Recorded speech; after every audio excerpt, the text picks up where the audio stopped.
Welcome back to my channel. I am Tamika Thompson and I am the owner and resume writer at Thompson Resume Writing Company. And for this video, I'm going to be giving you some tips on how to handle being ghosted during the interview process. Now, recently, the Society for Human Resource Management, aka SHRM, did a study where 67% of participants said that they had been ghosted during an interview process while interviewing with a company. And FYI, me, yes, I, raising my hand or raising my arm high, I am a part of that 67%. I have been ghosted many times, more times than I would care to admit. So I understand how frustrating it can be to put all of this time and energy into applying for a job, interviewing with all these different people, just for the recruiter to not even have the decency to let you know whether you did or didn't get the job. Because we put so much time and energy into searching for a job and interviewing and all of that good stuff, when we don't hear back and when we do get ghosted, it can make us want to lose it. It can make us want to choose violence, okay? But I don't want you to choose the violence button. I don't want you to go off. I don't want you to lose your cool. I instead want you to do the things that I'm going to be discussing in this video. So without further ado, let's get right into it. So first things first, let's discuss what ghosting even is. So ghosting is when a recruiter or a hiring manager or your primary or sole contact for a company stops communicating with you altogether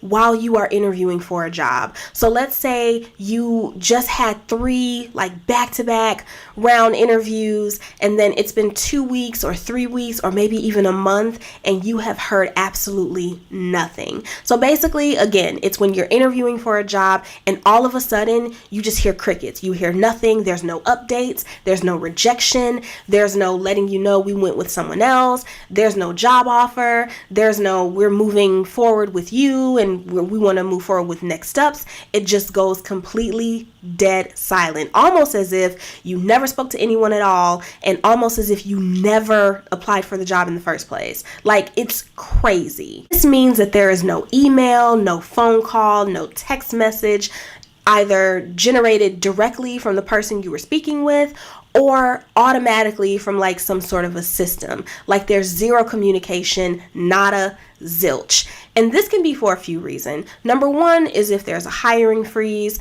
Number 2 is if the job offer has been rescinded for whatever reason. And maybe they did decide to move forward with someone else. But even in either of those instances, they should say something. They should not just leave you hanging like that. But unfortunately, they do. Now, the first thing that you want to do is you want to remain respectful and professional and as calm as possible. Again, I understand that you have put weeks, maybe even longer than a month into this interview process with this company and giving them your time and your energy and your knowledge and your experience, especially if they had you complete a project or some sort of an assignment or assessment.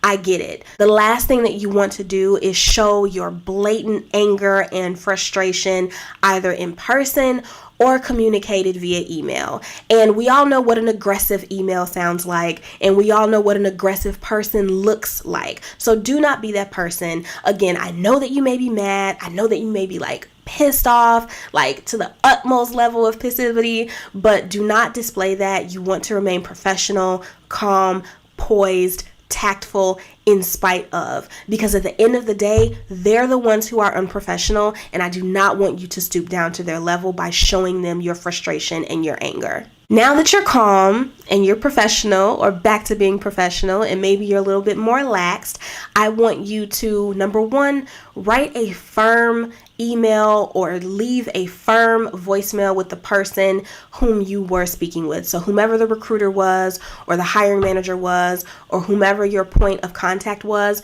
write them a firmly worded email.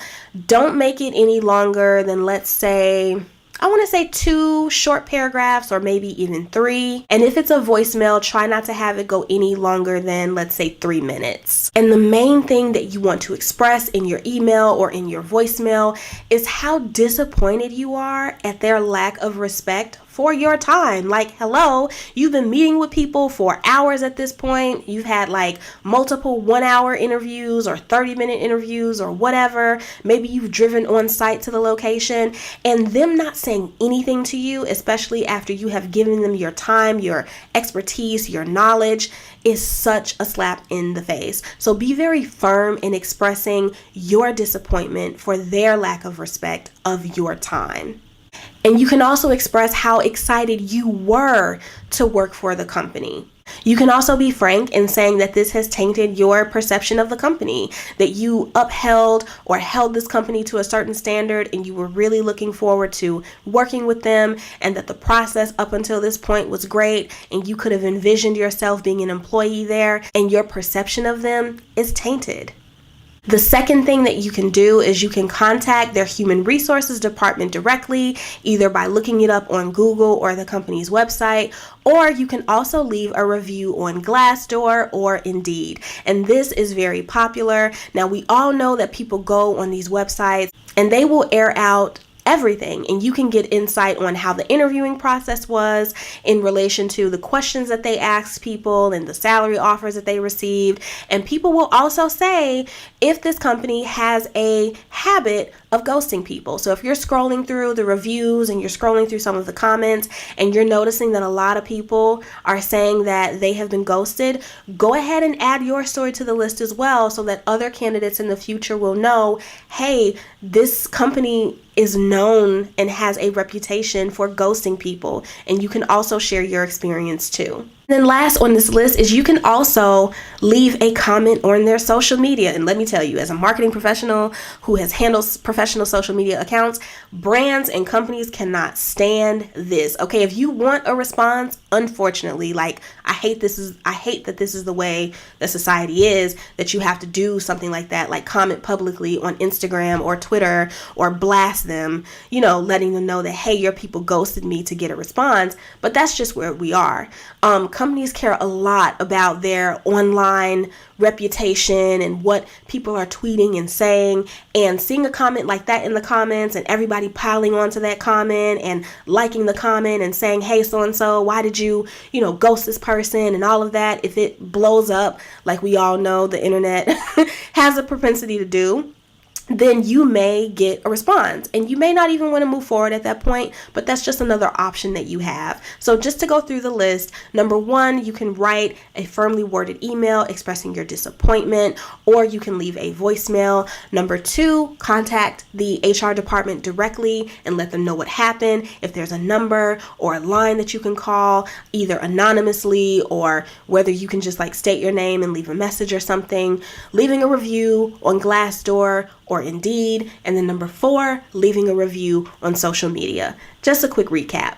Now that we've discussed what you can do, let's discuss what you should not do. Okay, number one on this list, do not make threats, okay? Because you can get arrested, and companies take threats very seriously. Do not threaten the recruiter. Do not threaten the hiring manager and say, y'all ghosted me, I'm gonna come up here and don't make threats. Don't make any references to violence or anything like that, because that does have real world consequences. Number two, do not call the recruiter or the hiring manager's names. But I feel like this should go without saying, but unfortunately, I have seen stories of this go viral where people will type out a firmly or a more strongly worded email where it is very laced with anger and frustration, and it's nasty and it's vile, and they call people names and they say some really horrible things. Do not do that, because at the end of the day, again, that can come back on you. You can actually ruin your chances of ever working for that company ever again. So let's say they ghosted you this one time and it's just a one-time thing. But if you want to apply, let's say next year or 2 years from now, maybe you brush it off, or maybe it's still a company on your dream company list that you still want to work for, and you apply again, you're probably banned in the system now. Number three is do not use inflammatory language. So do not swear, have an email or a voicemail where you're just saying a bunch of curse words the whole time, like F you, y'all, the beep, beep, beep, beep. Don't do that. Like it's Love and Hip Hop. Do not do that. And then, of course, do not say anything like racist, discriminatory, that can also get you banned. Slurs, those are no-nos. Like I said, being ghosted sucks. I get it. You're frustrated. You may be mad, all of that. But there are ways to handle it. And I hope that this video provided you with some tips, some professional tips on helping you handle getting ghosted and being able to give you some ideas on how to express that. Sometimes ghosting is intentional. Again, it can be a pattern. It can be a habit of the company. And sometimes it can be unintentional. So maybe the recruiter just got busy and they've been interviewing people night and day for this position. They've interviewed so many people for this job and they finally found someone. And yes, maybe you fell through the cracks and they forgot to follow up. At the end of the day, things happen. Recruiters are only human. They are just doing their jobs. And yes, sometimes there are some flaws and sometimes there are some mistakes made, but there's a right way and a wrong way to handle it. So I hope that you found this video helpful. If so, go ahead and give me a like. Go ahead and give me a thumbs up down below. If there were any other additional questions that you have in relation to how to handle getting ghosted that I did not answer in this video, go ahead and leave a comment down below. If you need assistance with your resume, feel free to reach out to me directly. My email address is hello@thompsonresumes.com, and you can also visit my website at www.thompsonresumes.com. If you are watching this video but you're not subscribed to my YouTube channel, go ahead and hit that subscribe button so that you can join my growing YouTube community to get more tips and advice on how to handle things such as this, and to also get more resume and career content from me. You can also connect with me on social media. My LinkedIn is Tamika Thompson, and my Instagram handle is @_Mika Thompson. You can also subscribe to my email list by clicking the link in the description box down below. Thanks again so much for watching, and I will see you all next time. Bye!